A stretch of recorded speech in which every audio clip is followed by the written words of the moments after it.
Smoke curled through the jailhouse like a restless ghost, slithering through the shattered windows and broken door frame.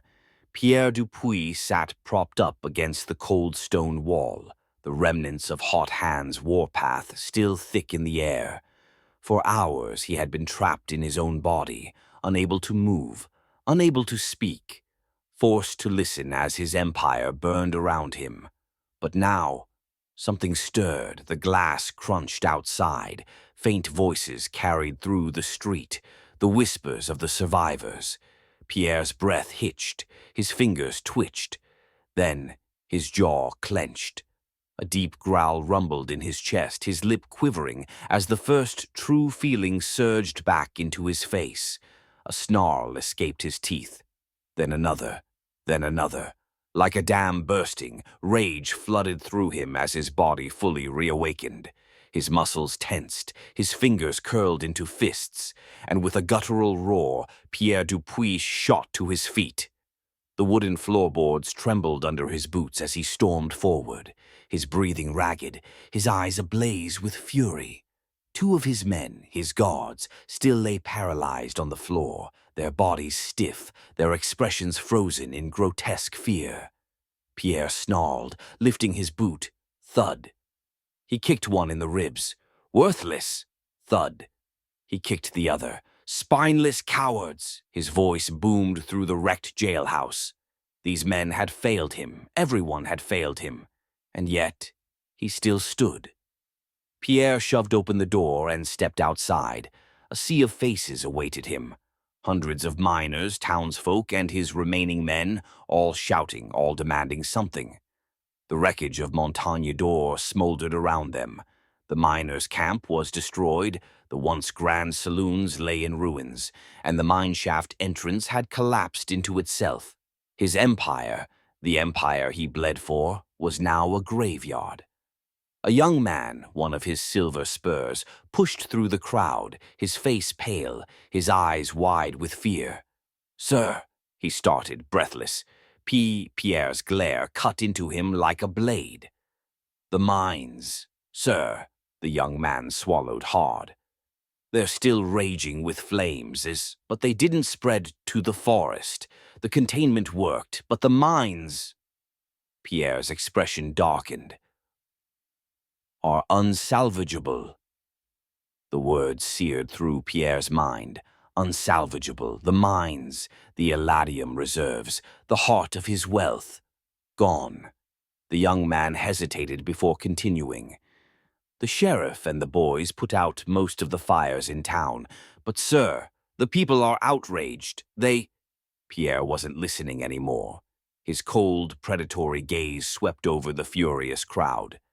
The desperate, broken townsfolk screamed and pleaded for answers, their voices blending into a single mass of noise.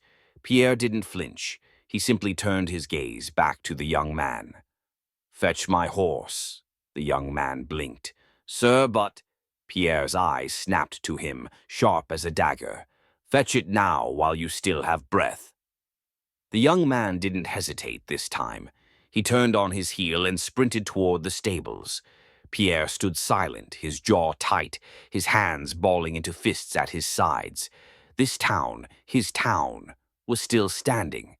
But it wasn't his anymore. Not like this. The young man returned, leading Pierre's horse. Pierre mounted the beast in one fluid motion. The crowd roared, some in desperation, others in anger. They wanted orders. They wanted justice. Pierre cast his gaze down at the young man, then spoke coldly. "See what can be salvaged." The young man nodded quickly. "Rebuild what can be rebuilt," Pierre continued. "Take everything I have left to my personal residence." The young man's breath hitched. "Don't let anyone know your moves," Pierre warned, "and tell the rest of the Silver Spurs this. Since they failed to take down one single man," Pierre's voice dropped into a venomous whisper, "they are to rebuild everything they just destroyed." The young man shivered. The look in Pierre's eyes was pure, bottomless darkness. The young man hesitated, then swallowed and asked, "Where will you go, sir?" Pierre's grip tightened on the reins. I ride to Cutthroat's saloon." He turned his horse. "I will arrive at my residence in 6 days." He didn't wait for a response. With a sharp kick to his horse's sides, Pierre de Dupuis strode off into the night.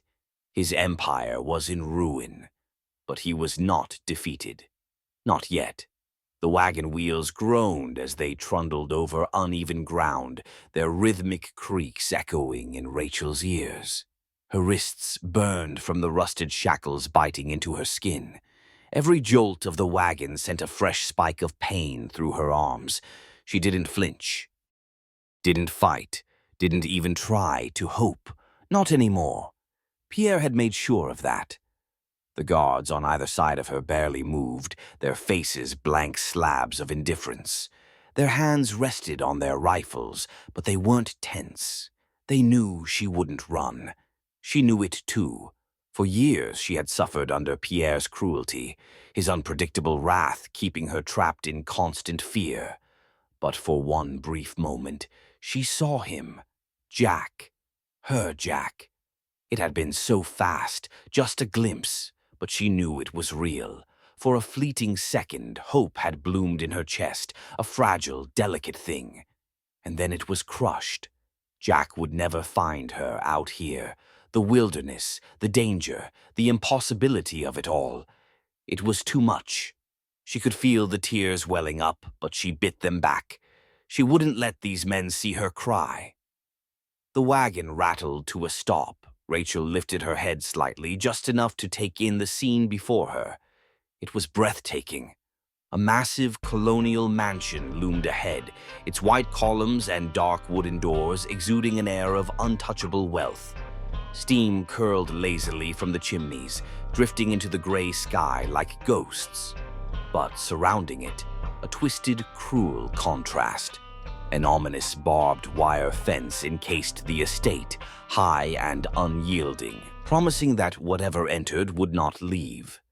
Beyond the fence, dozens of people toiled in the fields, their backs bent beneath the weight of labor, their movements watched by armed guards perched like predators. Slaves. Rachel's stomach twisted.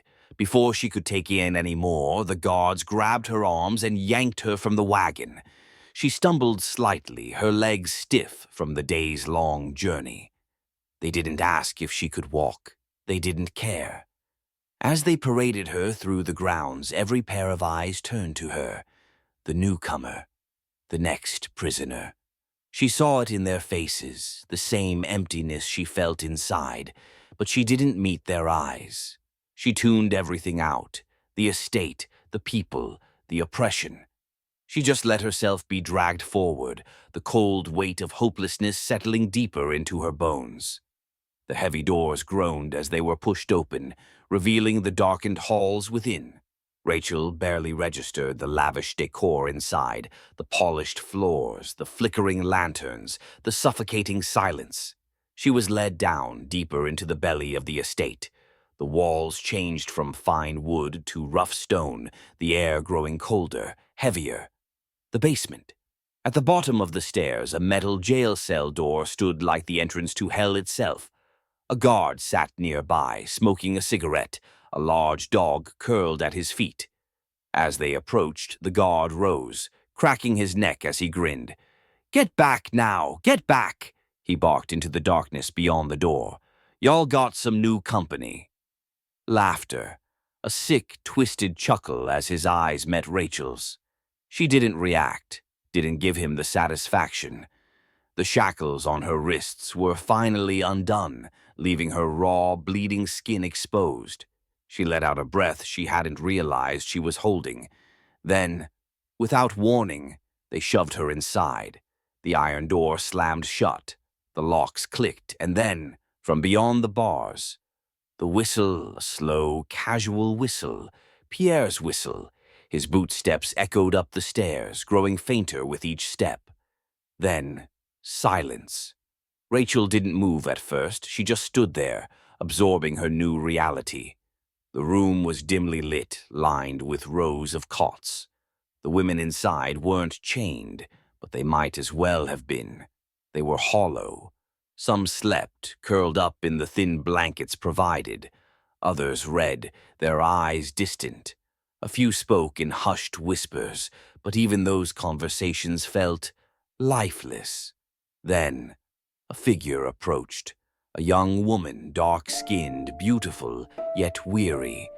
Her face bore the same exhaustion, but as she stepped closer, she managed to muster a small, soft smile, a fragile kindness in a place that had none. "Hi," she said, her voice barely above a whisper. "My name is Elizabeth." She extended her hand. Rachel hesitated, then slowly took it. "My name's Rachel," she murmured. Elizabeth's grip was warm but weak, like someone who had been strong for too long and was starting to break. "I can show you where you'll sleep," Elizabeth offered, her voice gentle. Rachel nodded, swallowing hard. Her throat burned. She wouldn't cry. She couldn't. Not here. Not now. But as Elizabeth led her through the room, the weight in Rachel's chest grew heavier. Jack.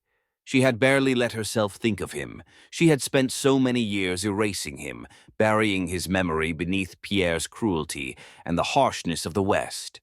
But he was here. Somehow, some way, he had come through the same mirror she had. It had to mean something. He would come for her. He had to.